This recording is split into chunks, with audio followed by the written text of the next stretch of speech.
नमस्कार, मैं हूं संजय शर्मा। आप देख रहे हैं 4 पीएम यूपी। मुझे लगता है, व्यक्तिगत तौर से लगता है कि योगी जी को बिहार के नतीजे बहुत ज्यादा तो अच्छे नहीं लगे होंगे। दिल्ली को जब इतनी बड़ी ताकत मिलती है तो उत्तर प्रदेश की धड़कनें बढ़ती हैं। और खुशी केशव मौर्य को बहुत होगी, ब्रजेश पाठक को बहुत होगी, क्योंकि दिल्ली मजबूत होगा तो ये दोनों नेता मजबूत होंगे। बिहार में 3 लाख वोटों का खेल क्या है? अमिताभ ठाकुर ने शिकायत करी है कि निर्वाचन आयोग के इस खेल का पर्दाफाश किया जाए। सवाल यह है कि क्या ज्ञानेश कुमार ने एक बड़ी साजिश रची? अभय दुबे जी से मैंने बहुत शानदार बातचीत की है, ले चलता हूं अभय दुबे जी के पास। समझते हैं बिहार का सच क्या है, खेला क्या है। 4 पीएम न्यूज नेटवर्क में स्वागत है अभय दुबे जी आपका। भारतीय जनता पार्टी के नेता खुद नहीं मान पा रहे हैं कि बिहार का रिजल्ट क्या वाकई में असली है या फिर डिब्बे से निकाल के दे दिया गया है। कांग्रेस के कुछ नेता मान रहे हैं कि यह हो ही नहीं सकता। मैंने कांग्रेस के बड़े नेता से कहा कि अगर आप ये कह रहे हैं कि नहीं हो सकता और आप चुनाव आयोग पे फिर आरोप लगा रहे हैं, तो फिर चुनाव लड़ी क्यों रहे हैं? और हकीकत ये है कि जब वोट चोरी, ईवीएम इस तरह के मुद्दे आते हैं तो फिर चुनाव को बायकॉट ही कर देना चाहिए कि भैया, अगर वोटर लिस्ट में ऐसे धांधलियां होंगी, इस तरह चुनाव में बाद में अमिताभ ठाकुर है, उन्होंने शिकायत की है कि जो रिजल्ट्स बताए गए उसमें कई लाख वोट बाद में बढ़े हुए नजर आए। तो इस तरह की चीजें हैं, तो फिर चुनाव लड़े क्यों जाए? दूसरा, मैं ये जानना चाहता हूँ कि बिहार का जो नतीजा आया है उसने पूरे देश को चुनाव दिया, चौंका दिया है कि भारतीय जनता पार्टी इतने बड़े मार्जिन के साथ जीत रही है, किसी को अंदाजा नहीं था। मैं चाहता हूं कि आप मुझे बताएं कि बिहार के इस जनादेश का मतलब क्या है। क्या ये ईमानदारी का जनादेश है, ज्ञानेश कुमार की कृपा और मेहरबानी का जनादेश है, या कुछ और खेल है इसमें? मैं इस जनादेश की तुलना 2010 में आए हुए जनादेश से करूंगा। बिहार के 2010 में नीतीश कुमार 2005 में मुख्यमंत्री बने। मुख्यमंत्री बनते ही उन्होंने बिहार में जो कानून और व्यवस्था की स्थिति थी उसमें बड़ा भारी सुधार किया। अपहरण उद्योग जो था उसको पूरी तरीके से बंद कर दिया नीतीश कुमार ने, और सड़कें बनवाई, और बिजली की स्थिति पहले के मुकाबले अच्छी की। तो उनको सुशासन बाबू का नाम मिला, नीतीश कुमार को। बिहार के लोगों ने मुद्दतों से इतना अच्छा काम देखा नहीं था, तो लोग बहुत खुश थे। जब 2010 का चुनाव हुआ तो आप जानते हैं नीतीश कुमार को 115 सीटें मिली, अकेले नीतीश कुमार को। भारतीय जनता पार्टी और नीतीश कुमार ने मिलकर 206 सीटें जीती, और राबड़ी देवी जो मुख्यमंत्री थी, तेजस्वी की मां, वो 2 सीटों से चुनाव नहीं थी, राघोपुर से और सोनपुर से, दोनों जगह से चुनाव हार गई। और राष्ट्रीय जनता दल 27-28 सीटों पर सिमट गया। ये 2010 का चुनाव है, बता रहा हूं आपको। ये चुनाव ठीक वैसा ही है। अब इसमें ये तो समानता है इन दोनों चुनावों के आंकड़ों में। अंतर क्या है वो मैं आपके सामने रखता हूं, वो महत्वपूर्ण है अंतर। समानता भी याद करना जरूरी है और अंतर भी समझना जरूरी है। अंतर यह है कि 2010 का चुनाव, उस वक्त तो नरेंद्र मोदी कहीं सीन पे नहीं थे, बिहार के या देश के सीन पे नहीं। नरेंद्र मोदी को खुद ही नहीं पता था कि वो भविष्य में जाकर प्रधानमंत्री बनेंगे। तो वो तो गुजरात के मुख्यमंत्री थे, और गुजरात के संदर्भ में ही उनकी चर्चा होती थी नरेंद्र मोदी की। स्थिति ये थी कि 2025 में जब ये चुनाव होता है, तब नीतीश कुमार के प्रति लोगों में जो पुराना स्नेह था, उसका एक काफी हिस्सा इस चुनाव में देखा जाता है। जैसे जैसे चुनावी मुहिम आगे बढ़ती है, नीतीश कुमार के प्रति जो है सम्मान है, वो फिर से निकल के सामने आने लगता है। और हमारे मित्र संदीप चौधरी 5 दिन पटना में रह के आए, उन्होंने मुझे बताया कि एक भी व्यक्ति पटना में नहीं मिला जिसने नीतीश कुमार की कोई आलोचना की हो 5 दिन के अंदर। आप इससे अंदाजा लगाइए कि काफी कुछ नीतीश कुमार के प्रति सम्मान था।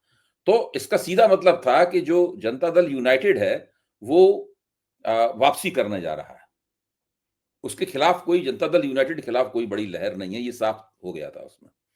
तो काम, इस चुनाव में जो वोट मिला है उसमें भी उसी काम का महत्व है जो काम का महत्व 2010 में था। लेकिन 2 और चीजें जुड़ गई इसके अंदर। इस बार काम के साथ दाम भी है, जो 2010 में नहीं था, और काम और दाम के साथ में साजिश भी है, जो कि 2010 में नहीं थी। अब दाम क्या है ये तो सब लोग जानते हैं। जितने बड़े पैमाने पर चुनाव आयोग ने एनडीए सरकार को हर कॉन्स्टिट्यूएंसी के स्तर पर रुपया बांटने की इजाजत दी।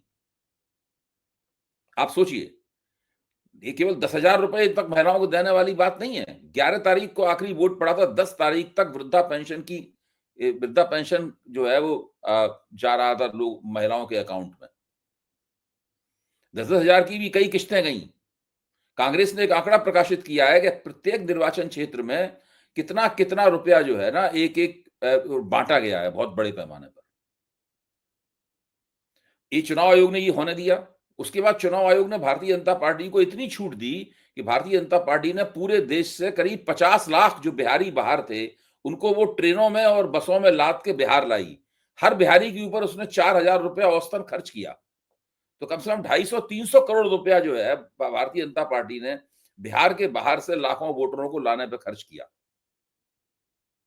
आप कल के अखबारों को देख लीजिए, कल के अखबारों में ये खबर प्रकाशित हुई थी कि बिहार में 2 दिन के अंदर बहुत लाखों लोग बाहर गए हैं, क्योंकि वही लोग थे जो वहां पे लाए गए थे, अब वो बाहर जा रहे हैं, उन्हें अपने काम पे वापस लौटना है।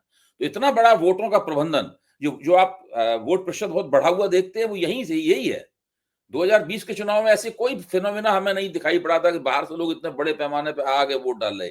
मेरे अपने अपार्टमेंट में जितने भी लोग बिहार के कर्मचारी थे, चाहे वो गार्ड रहे हों, चाहे वो और दूसरा काम करने वाले हों, सब बिहार गए इस बार वोट डालने के लिए।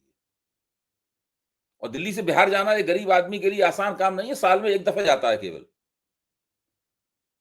तो ये स्थिति रही। ये इतना बड़ा प्रबंधन किया गया सारे देश के पैमाने पर, उससे कम से कम 50-60 लाख वोट वहां पे आए। दूसरी बात, जब एसआईआर खत्म हुई, तीसरी बात मैं कह रहा हूं, जब एसआईआर खत्म हुई तो खुद ज्ञानेश कुमार ने एक प्रेस कॉन्फ्रेंस की। संजय जी, मेरी बात को नोट कीजिएगा जो मैं कहने जा रहा हूं। ज्ञानेश कुमार ने प्रेस कॉन्फ्रेंस की, जो बताया कि हमने मतदाताओं की अंतिम सूची, अंतिम ड्राफ्ट दे दिया है, प्रकाशित कर दिया है। अंतिम ड्राफ्ट के मुताबिक 7 करोड़ 42 लाख मतदाता बिहार की मतदाता सूची में पाए गए। लेकिन जब 11 तारीख का मतदान हो गया, दूसरे चरण का मतदान हो गया, तो चुनाव आयोग ने एक प्रेस रिलीज जारी की। वो प्रेस रिलीज चुनाव आयोग की वेबसाइट पर मौजूद है। उसमें उन्होंने बताया कि कितने वोट पड़े।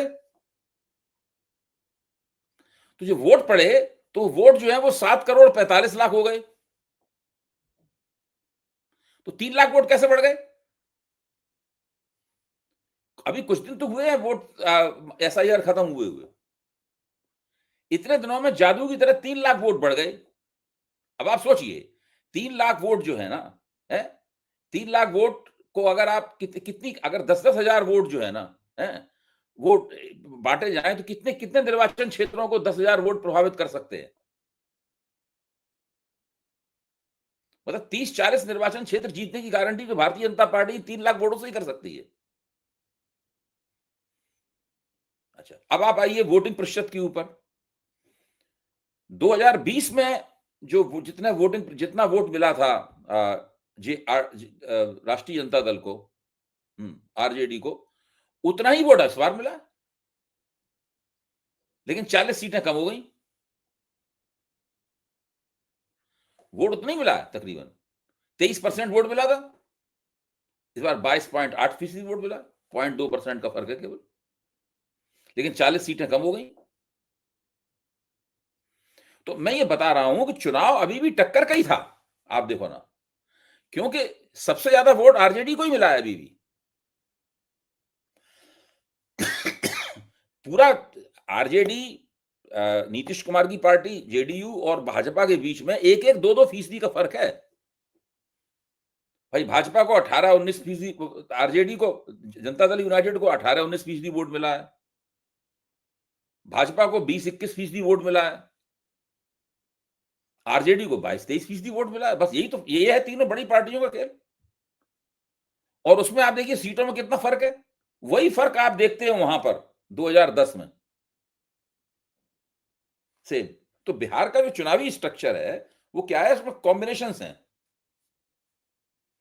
इनके पास कॉम्बिनेशन है, उनके पास भी कॉम्बिनेशन है, जातियों की कॉम्बिनेशन है। जिसके यहां जातियों का कॉम्बिनेशन ज्यादा बेहतर काम करता है वो चुनाव जीतता है। 2010 में ये आ चुका है सामने। लेकिन इसके साथ में अगर काम के साथ दाम और दाम के साथ साजिश भी अगर जुड़ जाए, हैं, तो फिर बारे किनारे हो जाएंगे। जिसके साथ दाम भी, जिसके पास दाम भी है, इसके पास साजिश भी करने की क्षमता भी है, सारी संस्थाएं उसके पास हो, तो उसके बारे किनारे हो जाएंगे। ये इसलिए ये चुनाव नतीजा हमारे सामने आया। सबसे पहले चुनाव आयोग को जवाब देना चाहिए कि वो 3 लाख वोट कैसे बढ़ गए। नंबर 1 बात, सारे देश के विपक्ष को चाहिए कि वो ज्ञानेश कुमार का गिरेबान पकड़ लें जाकर और सुप्रीम कोर्ट में चले जाएं तुरंत, बिना देर किए हुए। तुरंत चले जाएं सुप्रीम कोर्ट में, तो ऑन रिकॉर्ड है, कुछ हो ही नहीं सकता। 7,42,00,000 वोट बिहार की मतदाता सूची में, 7,42,00,000 लोग, 7,42,00,000 वोट लिखे हुए हैं। फिर ज्ञानेश कुमार जो है ना, जब बताते हैं कि इतने इलेक्टर्स हैं, मतलब जो है इतने हमारे यहाँ मतदाता हैं, अभी उसमें जो 11 तारीख के बाद उन्होंने जो प्रेस रिलीज जारी की, उसमें वो मतदाता 7,42,00,000 थे, वो बढ़ के 7,45,00,000 कैसे हो गए? इसी पे चुनाव की असलियत जो है खुल के सामने आ जाएगी। दूसरा, विपक्ष को ये सवाल उठाना चाहिए कि ये भाजपा, अच्छा, करनाल से जो ट्रेनें जा रही हैं, गुरुग्राम से जो ट्रेनें जा रही हैं, उसमें भाजपा के जिला अध्यक्ष खुद कह रहे हैं वहां पे प्लेटफॉर्म पे खड़े होकर, उनका वीडियो है कि हम भेज रहे हैं इनको, हम सारी सुविधाएं मुहैया करा रहे हैं। ये चुनाव कराने के नियमों के विपरीत है। रेलवे को जवाब देना चाहिए कि भाई ये ट्रेनें कैसे जा रही थी वहां पर। इस तरह ट्रेनें, वो तो केवल हांडी के एक चावल है, सारे देश से ट्रेनें गई हैं, 50 लाख से ज्यादा मतदाता ले जाए गए हैं वोट डालने के लिए। तो ये एक बहुत सारे महत्वपूर्ण कारण हैं इस चुनाव के, इन पर गौर करना चाहिए और विपक्ष को चाहिए कि यहां पे अपनी राजनीति को फोकस करे। देखिए, विपक्ष को भी कुछ करके दिखाना होगा, बिना करे हुए कुछ नहीं प्राप्त होता है, और खासतौर से भारतीय जनता पार्टी के मुकाबले। भारतीय, देखिए 2025 में, 2024 में ये चूक गए, इनका बहुमत चला गया, तो अब ये बहुत सतर्क हैं, अभी ऐसा कोई काम नहीं करेंगे जिससे इनके दोबारा इन्हें झटका इस तरह का लगे। विपक्ष को भी मजबूती के साथ इनका मुकाबला करना होगा। अब देखिए, राहुल गांधी की एक रणनीति थी कि तेजस्वी यादव को वो मुख्यमंत्री पद का चेहरा घोषित नहीं करना चाहते थे। राहुल गांधी, ध्यान है आपको? काफी दिनों तक महागठबंधन में इस बात की जद्दोजहद चली, लेकिन बाद में तेजस्वी वगैरह ने दबाव डाल के अपना चेहरा घोषित करवा लिया। तो अब चेहरा घोषित हो गया उनका, उन्होंने सबके सामने प्रेस कॉन्फ्रेंस में अपना घोषणा पत्र भी पढ़ के सुना दिया चेहरे के तौर पे। लेकिन जैसे ही चेहरा घोषित हुआ, वैसे ही जो मुस्लिम यादव कॉम्बिनेशन है वो निकलकर सामने आ गया औपचारिक रूप से, और भाजपा ने उसके खिलाफ एक प्रतिक्रिया इंजीनियर की सब जगह, पूरे में, और समाज के, हिंदू समाज के जो बाकी हिस्से थे उनको उनके खिलाफ खड़ा करना शुरू किया। मैं ये मानता हूं कि ये प्रतिक्रिया जो है ये मुस्लिम यादव गठजोड़ के खिलाफ है, ये वोट जो है मुस्लिम यादव गठजोड़ के खिलाफ है। जब तक ये रहेगा कि भाई केवल मुस्लिम यादव को ही हुकूमत मिलेगी, इस एमवाई को ही हुकूमत मिलेगी, और बाकी उस हुकूमत में कोई भागीदार नहीं होगा, कोई साझेदार नहीं होगा, तब तक भाजपा के लिए आसानी होगी कि वो लोगों को उनके खिलाफ एकजुट कर सकें। और देखिए, सीमांचल का जो इलाका है, एक बार सीमांचल का जो इलाका, सीमांचल के इलाके में उम्मीद थी कि इस बार मुसलमान उनको वोट देंगे, नहीं, वहां पर असदुद्दीन ओवैसी की पार्टी ने फिर से बहुत अच्छा प्रदर्शन किया। वहां के मुसलमानों ने अलग तरीके से सोचा, उन्होंने आरजेडी का साथ नहीं दिया, उन्होंने जिस तरह देना चाहिए था। तो ऐसी ये स्थिति तो फिर उत्तर प्रदेश में भी आएगी, मुसलमान यादव के गठजोड़ के खिलाफ। अखिलेश यादव समझ, अरे भाई आप, मैंने 2010 से तुलना की, आप इसकी 2017 के चुनाव से तुलना कीजिए। 2017 में अखिलेश यादव की पार्टी की 44 सीटें रह गई थी, और 403 की विधानसभा में भाजपा ने 325 सीटें हासिल की थी।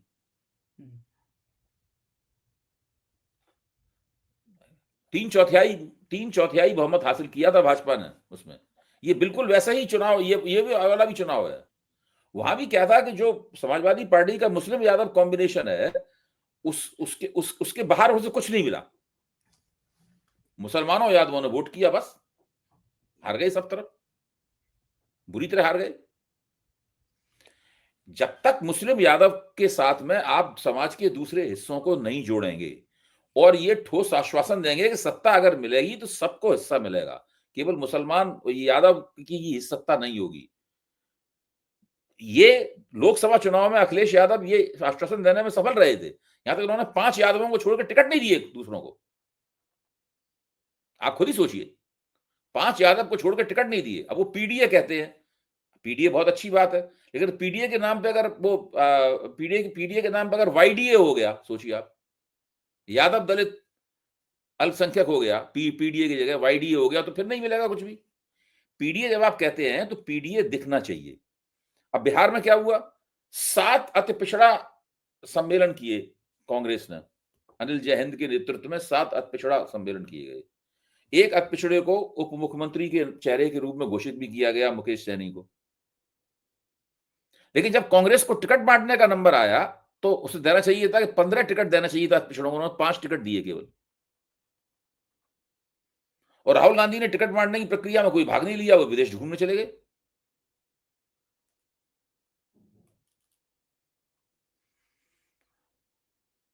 तो ये सब बातें भी तो होती है ना।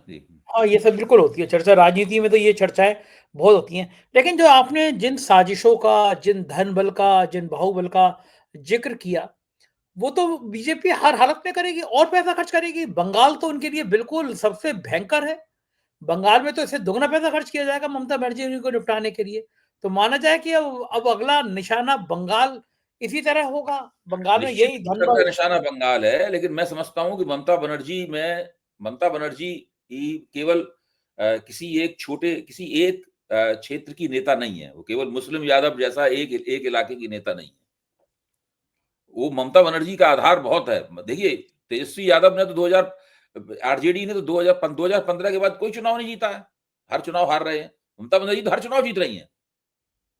हाँ, ममता तो ममता लगातार बनर्जी ने 2015 के बाद सारे चुनाव जीते हैं। सारे सारे चुनाव जीते हैं। हाँ। सारे चुनाव कोई चुनाव नहीं हारा उन्होंने आज तक। थोड़ा कम ज्यादा रहा, लेकिन चुनाव तो उन्होंने ही जीते।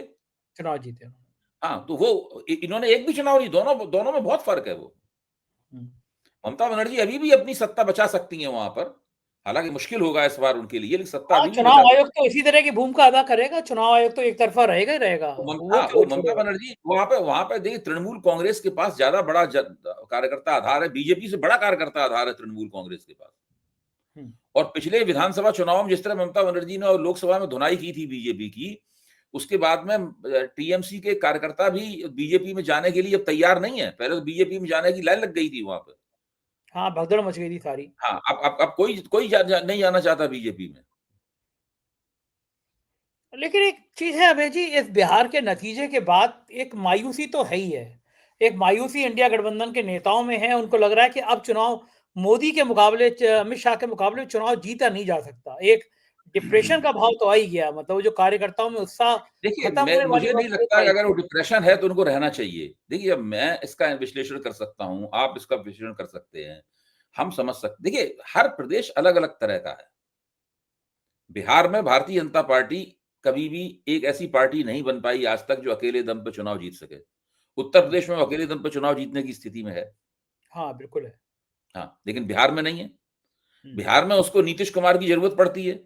अब इसको नीतीश कुमार और उसके बीच में 1-2% और 5-7 सीटों का ही तो फासला है केवल। केवल हाँ। हाँ, तो अगर अभी भी नीतीश कुमार किसी बात पे नाराज हो जाएं तो भाजपा की सरकार नहीं बन पाएगी वहां पर। अच्छा, अभी भी कोई संभावना है कि नीतीश के अलावा दूसरे नाम पे विचार हो कि मुख्यमंत्री कोई और बनेगा? नहीं, भाजपा एक बार जरूर ट्राई करेगी अपना मुख्यमंत्री बनाने की। अभी अभी तक उन्होंने नीतीश कुमार को आधिकारिक रूप से मुख्यमंत्री पद का दावेदार घोषित नहीं किया है। अभी इस क्षण तक हम लोग 7:15 पे बात कर रहे हैं, 7:15 पे अभी तक नहीं भाजपा ने घोषित किया है। और भाजपा के ज्यादातर नेता केवल मोदी जी को बधाई दे रहे हैं। बिहार के नेताओं को बधाई नहीं दे रहे, सम्राट कुछ चौधरी को। नहीं, केवल वो नहीं, और बिहार के बीजेपी नेताओं को बधाई दे रहे हैं। वो अभी तक उन्होंने नीतीश कुमार को बधाई नहीं दी है उन लोगों ने। हाँ, कि पता नहीं क्या क्या रोको वहां पे। और सुनिए, 2:30-3 बजे नीतीश कुमार के हैंडल से एक एक्स पे पोस्ट किया गया नीतीश कुमार की हाँ। तस्वीर, और ऊपर लिखा हाँ। गया था भूतो न भविष्यति। नीतीश कुमार बिहार के मुख्यमंत्री हैं, थे और रहेंगे। 1 घंटे के भीतर भीतर वो ट्वीट डिलीट कर दिया गया। पीरियड हटा दिया गया। हाँ। हाँ, उसके पीछे कारण क्या रहा होगा? यही सब कारण रहे हैं वो, कि अभी लोग लग रहा होगा उनको कि ये ज्यादा बड़ी बात कह दी, भूतो न भविष्यति, पता नहीं बन पाए कि नहीं बन पाए। क्योंकि बीजेपी वोट परसेंटेज में भी नीतीश से आगे है और सीटों में भी नीतीश से आगे है, भले ही थोड़े ही आगे हो। एक चीज और है अभय जी, अब और भी देखिए, क्या बीजेपी ये एक हो। और चिराग पासवान के 19-20 जो सीटें हैं जिसमें बढ़त है उनकी, वो सारे हाँ। के सारे बीजेपी के साथ खड़े हुए हैं। इस हाँ, तरह से एकदम देखा सही। जाए तो बीजेपी के पास इस वक्त अगर 90 सीटें बीजेपी की मान ली जाए मोटे तौर पे, अभी तो अंतिम आएगा तो रिजल्ट तब आएगा, अंतिम रिजल्ट आने में बहुत देर है। और 20 उनकी मान ली जाए तो बीजेपी के पास 110 सीटें हुई। हाँ। तो नीतीश कुमार के पास 80 सीटें नीतीश कुमार की, 80-82 सीटें नीतीश कुमार की, और 8-9 सीटें जितन राम मांझी और उपेंद्र कुशवाहा की मिला के, तो बीजेपी 90 तक भी नहीं पहुंच पा, नीतीश कुमार 90 तक भी नहीं पहुंच पा रहे हैं। तो ठीक बात। ज्यादा संभाव अगर बीजेपी कह सकती है कि भाई हमारे पास ज्यादा है, अच्छा नीतीश हाँ। कुमार का दबाव ये है कि हमारे पास एमपी हैं जो आपकी केंद्र सरकार को सपोर्ट कर रहे हैं। मेरा मानना है कि वो सब प्रबंधित कर लिए गए हैं। कैसे, किस तरह से? अरे क्या बात कर रहे हो आप पूछ रहे हो किस तरीके से? वो सब नीतीश कुमार का आधा दल बीजेपी में है ऑलरेडी, वाया ललन सिंह। मतलब एमपीओ को लेकर कोई खतरा नहीं है? कुछ नहीं, कोई खतरा, वो सब प्रबंधित, किसी की दम नहीं है कह देगा हम तुम्हारी सब। नीतीश कुमार अगर ज्यादा करेंगे कि साहब वापस आ जाओ, तो वो सब बीजेपी में चले जाएंगे। नीतीश कुमार के पास एमपी भी नहीं बचेंगे। एमपी नहीं बचेंगे, जीरो हो जाएंगे इनके एमपी। ये पुरानी रणनीति रही है बीजेपी की जो, और इस बात को नीतीश कुमार भी जानते होंगे कि उन्होंने ज्यादा उछल कूद मचाई तो पता लगा एमपी विहीन हो जाएगी उनकी पार्टी। जितना जितना केंद्र से मिल रहा है वो भी गायब हो जाएगा। और इस वक्त मुख्यमंत्री आवास बीएसएफ की पकड़ में है, बीएसएफ तैनात है मुख्यमंत्री आवास के सामने, आसपास कोई घुस नहीं सकता मुख्यमंत्री आवास में, बीएसएफ की मर्जी बिना कोई निकल नहीं सकता। वाह, ये भी एक नया फार्मूला कि नीतीश हाँ, बाबू बाहर जाना है तो पूछ के जाइए। हाँ, वो देखिए, ये सब राजनीति का मामला तो बहुत जटिल है और इस राजनीति को अमित शाह संचालित कर रहे हैं। सांस भी लेंगे तो पूछ के लेंगे। भाई जब लेकिन मौर्य ठहरे हुए थे, तो वो यहाँ तक कि जो सीसीटीवी कैमरे थे वहां पे भी कागज चिपकवा दिया गया था उनके ऊपर। हाँ, पता ना चले। लेकिन अब समय आ गया है जब इंडिया गठबंधन को सीरियसली सोचना पड़ेगा। भाई एक दफ्तर खोलो, मीटिंग करो, बातचीत करो अपने सहयोगी दलों के संग। एंड टाइम तक फैसला नहीं हो पाता, सीट शेयरिंग में इतनी देर रह जाती है। तेजस्वी और राहुल के बीच सीट शेयरिंग में इतनी देर हुई। इंडिया गठबंधन की भी कहीं ना कहीं कमजोरी तो है, स्वीकार देखिए करना मैं ये पड़ेगा। मानता हूँ संजय जी, मैं ये मानता हूँ संजय जी कि जितने बढ़िया तरीके से चुनाव ये लड़ना चाहिए था, उतने बढ़िया तरीके से चुनाव नहीं लड़ा गया। इसकी बहुत, उसमें बहुत खामियां थी। हम मतलब एनडीए में गड़बड़ी थी, एनडीए वाले आपस में झगड़ रहे थे, ये सब बातें कहना आसान है, लेकिन महागठबंधन के अंदर भी बहुत समस्याएं थी चुनाव लड़ने में। स्ट्रेटजी में बहुत समस्याएं थी, व्यवस्था में, बंदोबस्त में, बंटवारे में बहुत दिक्कतें थी। कांग्रेस ने टिकट अच्छे नहीं बांटे अपने, कांग्रेस का अपना प्रदर्शन तो बहुत खराब है, बहुत खराब है, बहुत खराब प्रदर्शन है। तो जब होता यह है कि जब एनडीए के अंदर फूट होती है तो ये लोग अच्छा प्रदर्शन करते हुए दिखते हैं। पिछले चुनाव में चिराग पासवान के कारण और बीजेपी ने जो बदमाशी की थी चिराग पासवान के साथ मिलकर, उसके कारण एनडीए में फूट पड़ी हुई थी, तो उससे उसका बहुत फायदा हुआ था इन लोगों को। कांग्रेस भी 19 सीट जीत गई थी और तेजस्वी ने सबसे बड़ी पार्टी बन के उभरे थे, तमाम बहुत इस तरह का फायदा हो गया, लगा था ये लोग बड़े बड़े शक्तिशाली हैं। लेकिन वो इन लोगों की फूट का ज्यादा परिणाम था। सही बात है, उसी का नुकसान भी हुआ बाद में। हाँ, जब एनडीए में फूट नहीं होती है तो उसको हराना बहुत मुश्किल है। 2015 में भी तभी बीजेपी हारी थी जबकि नीतीश कुमार इधर चले आए थे, मतलब एनडीए टूट गया था। सही बात है, उससे पहले ठीक बात है। और देखना ये होगा कि अब इसके बाद भाजपा किस ताकत से खड़ी होती है और खास तौर से पार्टी का अध्यक्ष अब कौन बनता है, इन सब पे निगाह रहेगी। बहुत बहुत शुक्रिया अभय जी, आपने इतना समय दिया, थैंक यू। तो अभय दिवे जी, पूरी बातचीत आपने सुनी, मुझको यकीन है बातचीत पसंद आई होगी। पसंद आई हो तो कमेंट जरूर करिएगा। शुक्रिया, थैंक यू।